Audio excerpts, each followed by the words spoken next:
Hello guys, and welcome back to another cold episode. On today's episode, we are discussing the new best decks post the most recent update, that being the release of Vanquish Soul, as well as novellas, as well as a few other cards, or at least, when I'm recording this, what's expected to be released. So, yeah, we're going to go through all the new meta and what is likely to still be the best, or to be doing better. Now, obviously, we don't have, or I don't have, like, all of the decks on here. Like, for example, Novella. And the reason for that is because, honestly, that deck... I'm saying Novella. That's not what it is. It's some French word, and I'm not going to ever pronounce it correctly. So, the Hungry Burger archetype. Yeah, that archetype is just... It's not very good. I'm sorry to break your hearts. I know you're probably wanting me to rank this, but honestly, it would go in everything else, and there wouldn't be much discussion about it. There's not really anything to say. It can do some cool things, and I think it's a cool deck, and it's definitely fun, but don't try and think that it's, like, anything better than it actually is. So, there's that. But yeah, obviously I don't have, like, everything on here. This is basically a TCG list that I'm just going to use the decks from for Master Duel. But yeah, we're going to start off here with Vanquish Soul. Vanquish Soul is receiving, I believe, all of its cards. And in the OCG in particular, it did quite well, especially compared to what it did in the TCG. And that's because Maxi exists, which helps out the Vanquish Soul archetype a bit more. Being able to reveal the Maxi as an Earth is a lot, or does a lot for the archetype, giving you access to an Earth for something like a Caesar Valius, or giving you access to an Earth for the Heavy Burger is very nice. However, not having a best of 3 does hurt this deck quite a bit, which means you have to main deck a lot of your answers, which isn't great, because your engine doesn't really have a lot of answers to a lot of various decks. So because of that, I kind of want to put it in just Rogue. I'm not saying that it's necessarily a bad deck, but I really don't see it doing all that much. I might move it higher depending on some of the other things, but honestly, it's not really all that great, especially in a best of 1. I think it's much better in a best of 3, but I think in a best of 1, it'll probably just suffer. Yes, you can steal games with, like, Teekboo and stuff like that, but with Teekboo at 2, as well as just a lot of the consistency that you would get from other cards, like, for example, Pot of Prosperity and the like, I think that the deck honestly just suffers instead of gets helped. So, there you go. Next up, we have Ad Ignister. I'm just going to put this here in Rogue. Not great, but there you go. Branded is eternally tier 1.5. It's always right there on the cusp of being one of the best decks, if not the best deck. But it can never be the best deck. It will never be the best deck, because as soon as it becomes the best deck, everyone can counter it super easily. So yeah, Branded is branded and does branded things. And basically what that means is it can just play for days. It has access to so many different cards that it just, like, never runs out of plays. Runic Naturia is pretty strong as well. I'm going to put it also in tier 1.5.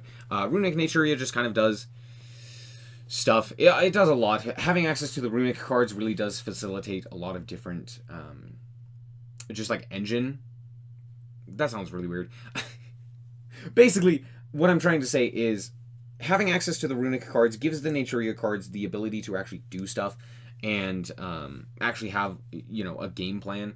And the deck just consistently does what it needs to do.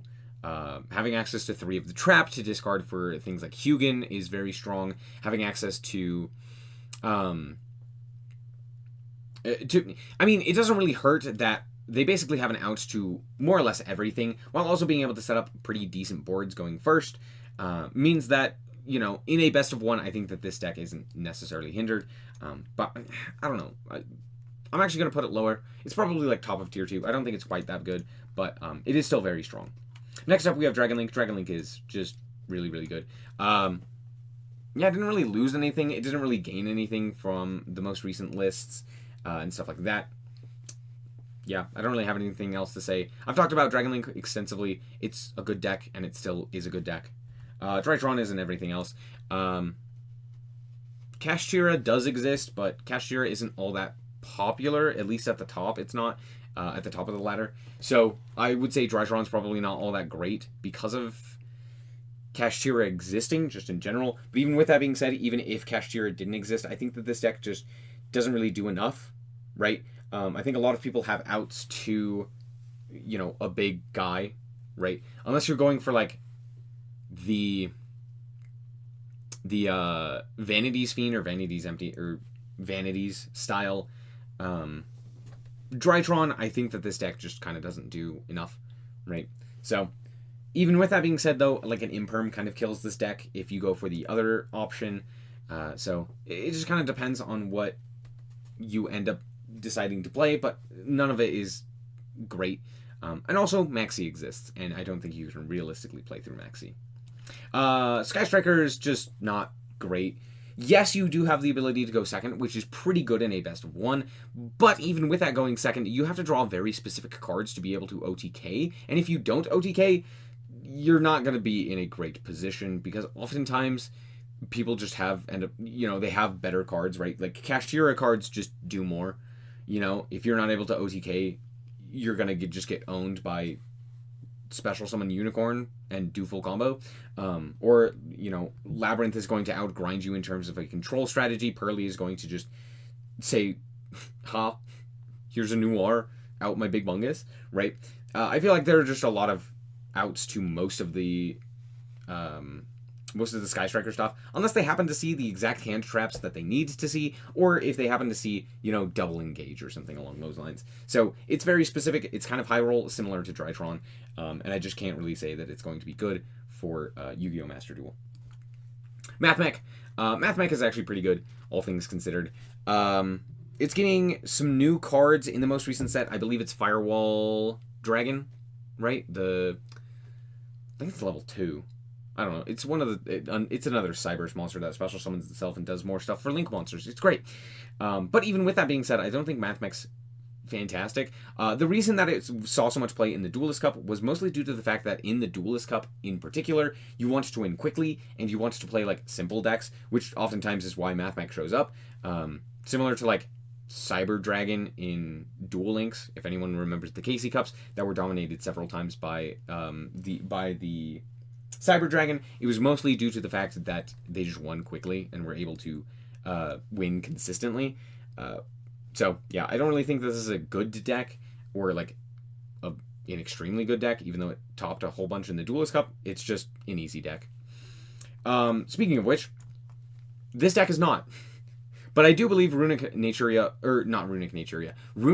For Hire Sprite is actually probably one of the best versions of Sprite and is still very, very good. I know it never really saw play in the Duelist Cup, but that's because it doesn't win quickly. It's very slow, and it's pretty difficult to play. But even with that being said, this deck is very strong. Yes, not a lot of OCG players play it, but they're also wrong about Runic consistently, because they only play Runic as stun. And honestly, Runic has a lot of other options available to it. And this is just, like, really strong. I've played this deck a lot, and I do really think that a lot of people are sleeping on it. Yes, it's not perfect, and it does have some flaws, but all in all, it breaks boards very efficiently, and its end boards are some of the hardest to deal with because of the unique interactions that not a lot of decks can really deal with. Salamangreat's fine. I don't really have anything to say. It's a Cyber strategy, but it doesn't really get anything from the new Cybers cards. So there you go. This deck is ass. I'm sorry. Draco Slayer is so bad. Yes, you can search out Necro Valley. That's great. Who cares? It's so bad because, honestly, it's just Pendulum stuff. And the thing is, it's bad Pendulum stuff. You're better off just playing, like, regular Magician, right? Magician Pendulum, because oftentimes you're ending on very similar boards. Maybe you can search out a field spell that actually does something. Maybe you can't, right? Maybe you play the Necro Valley and it actually does something. Or maybe the Necro Valley does literally nothing because most of the decks don't really care. Or have an out to the Necro Valley in 10 other things. So it's just not really all that great. That's it. Very high roll. Kind of requires you to go first because you can't really go second because you can't play any non-engine because you have to play all engine because it's a Pendulum deck. Kashira is still tier 1. It's not the best deck, not by far, or not at all, but it is still a deck that you have to respect, which is why I'm going to put it in tier 1. It does have easy wins if you do not pay attention to how to play against Kashira. That's basically it. That's why I'm going to put it in tier 1. It does kind of need to high roll by basically seeing its actual consistent plays like Unicorn or Fenrir into like Theosis or something like that. So, not great, but I might even put it here.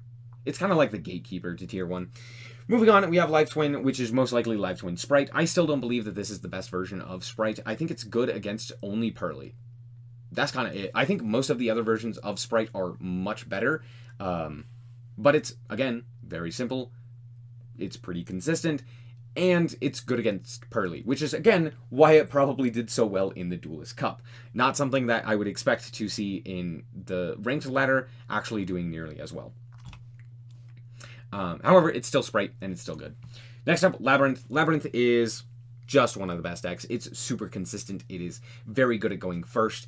It's not bad at going second, but it does have some struggles. But it's almost always going to consistently outgrind you going first. And if you end up getting hand trapped like Maxi, and it resolves, and you can't really play through that, they're just going to end up winning.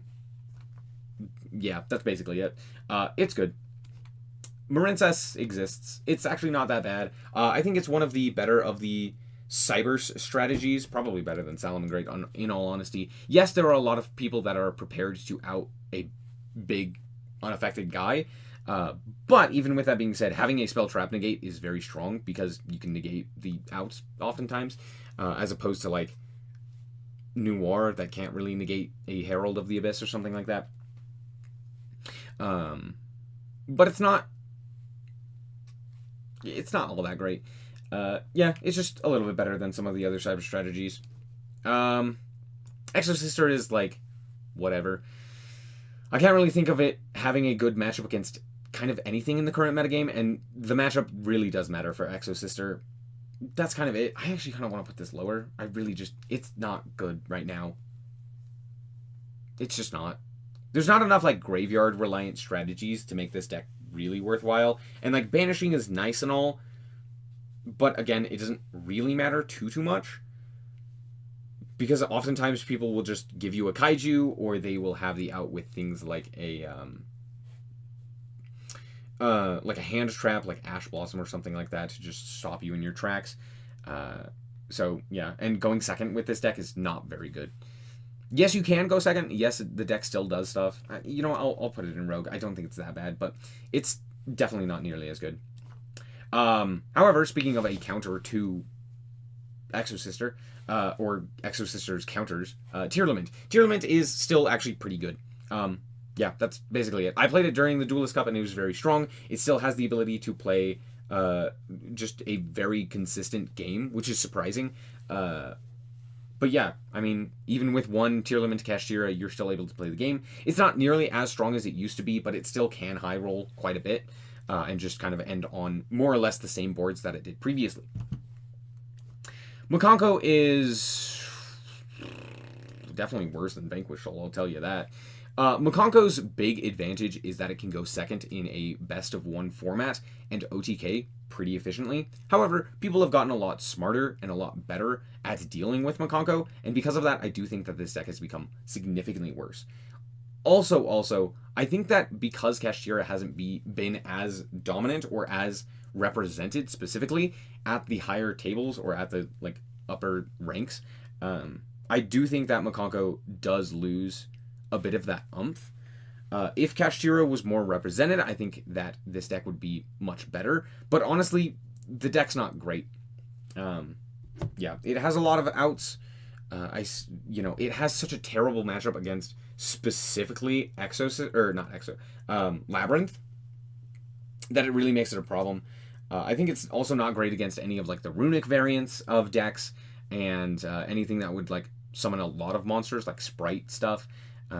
So, yeah, it's just not... It's kind of in this weird spot where it's like, yes, it's really good against, like, Kashira and Purrely, maybe, if it ends up seeing the specific Kaiju that it needs, or if it's able to, make a Huli before they can target anything, or stuff like that. So, I don't know. It's okay. It's not great. Sword Soul is kind of mid, I'm not gonna lie. Sword Soul is just not great right now. It's still consistent and it can still put up consistent boards, but I really do feel like most of the time it loses to things like Imperm very heavily. And more importantly, not having access to all of the long ones does matter quite a lot. Yes, Protoss is good, but Protoss sucks against a lot of the top decks. Even, like, Labyrinth. Like, what does Protoss do against Labyrinth, really? It's kind of decent against, like, I guess Dragon Link or Purrely. You know, it's decent against Purrely. But that's kind of it. And this deck does definitely feel like it kind of lives or dies by Protoss. Granted, I would love to be wrong about this, but to me it just feels like this deck is not great. Speaking of not great decks that I would love to be wrong about, yeah, Plunder is just not good. I don't really have anything to say about it. I wish that it was better. Yes, it's technically better because of Kashira being in the format, which means that you have more access to, like, Earth. But who cares about Earth when your opponent is now having a Fenrir on their field, and then you activate the Plunder Patrol cards to tag out into Yord, and then they just banish the Yord, and then you're sad. Then it doesn't matter, and you lose anyway. So, yeah, not a great deck.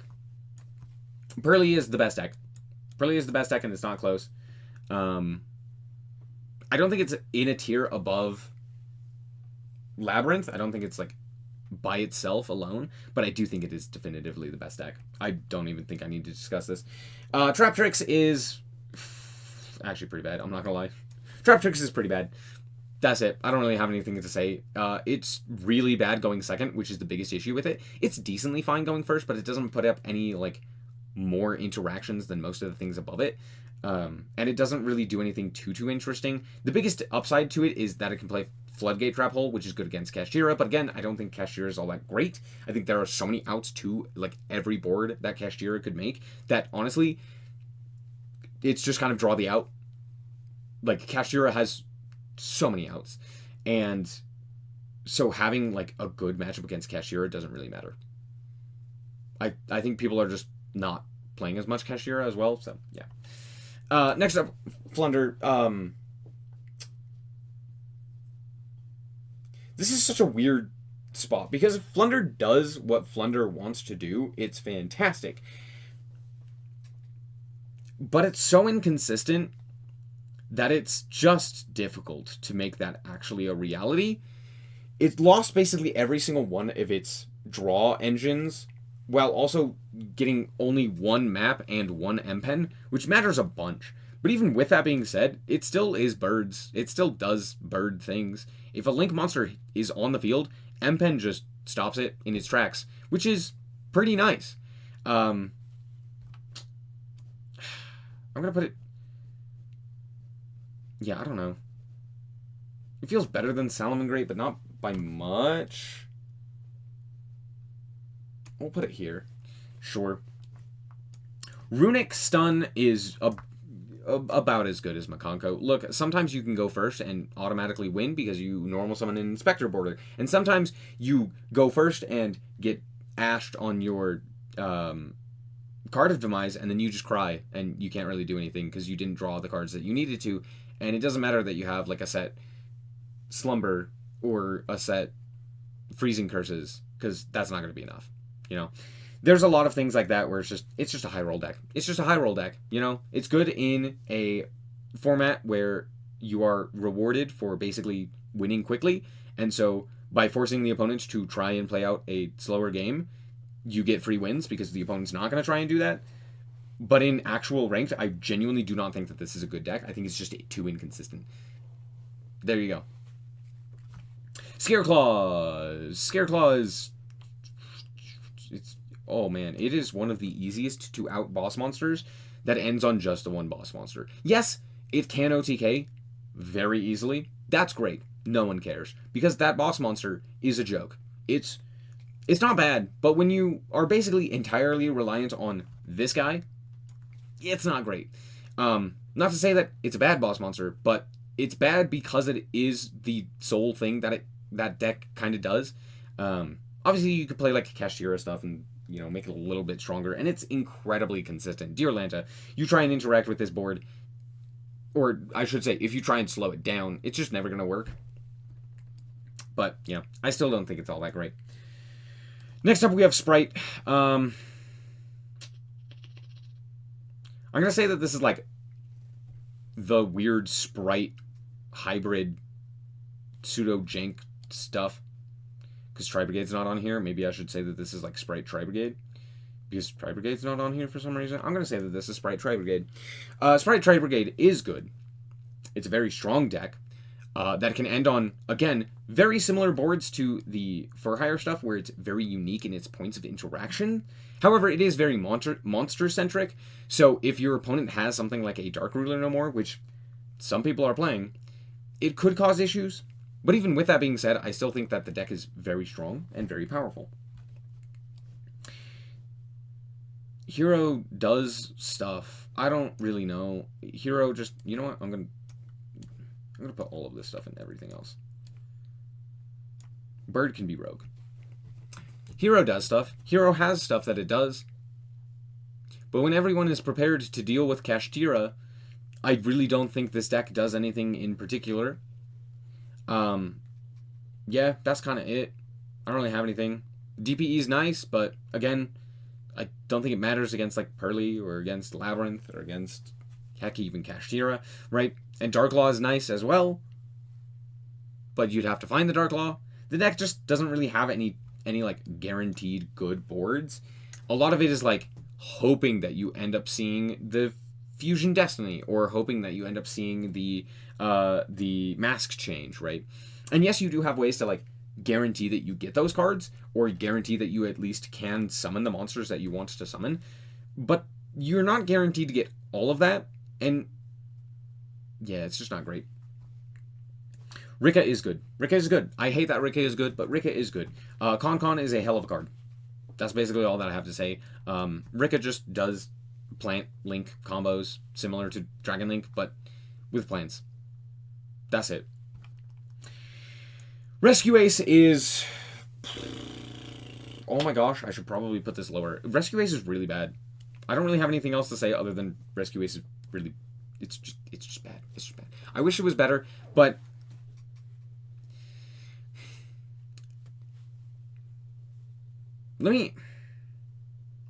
Yes. I don't think that Rescue Ace really does a whole lot. The problem is, again, consistency, right? Sure, the deck can set for it and, you know, have those 4 points of interactions, but it's not actually setting for good cards. Like, you don't have emergency, so you're not able to, like, tag it into a Hydrant to guarantee that you actually get the good effects of your set cards, right? So, you know, it kind of lives or dies by Hydrant, and yeah, sure, if you see Hydrant, the deck does do pretty well, but even going first, the deck kind of doesn't do anything. Going second, the deck kind of doesn't do anything. You can play a lot of non-engine, which is nice, but non-engine kind of sucks in Master Duel because Maxi exists and you have to play it. So who cares about your non-engine? They're not really going to do anything, right? Yeah, you just kind of need to see very specific cards that actually do stuff, which is not guaranteed. And that's basically it. I'm not going to talk about the rest of these decks. They're not really worth talking about, at least right now, because either they do not exist, or they're just not really great. So, yeah, that's basically it for this list. I know I put Vanquish Soul pretty low. Maybe you could argue that it's higher, but honestly, I don't really see it doing all that well. It's okay. It's okay. Yeah, the main issue with Vanquish Soul is its consistency. I think in a best of one, it loses a lot of that consistency. It does have the ability to go first and to go second, but I think that the hand traps right now just aren't great for it, and the options available to it. So, yeah, I think if Kashira leaves the format, I think the deck gets a lot better. Not because it necessarily doesn't like its cards to be banished, but more so because then it can play better hand traps like DD Crow and the like. So, hard to say, but overall, there you go. That's the list, and I hope that you guys did indeed enjoy it. If you did, a like is very much appreciated, and if you want to check out more content like this, as well as more Yu-Gi-Oh!, then just be sure to subscribe. And thank you guys so much for watching, and remember to always stay frosty. Bye-bye. Shout out to the Frost Guard, my members. Thank you guys so much for the support, and I hope you enjoy the content.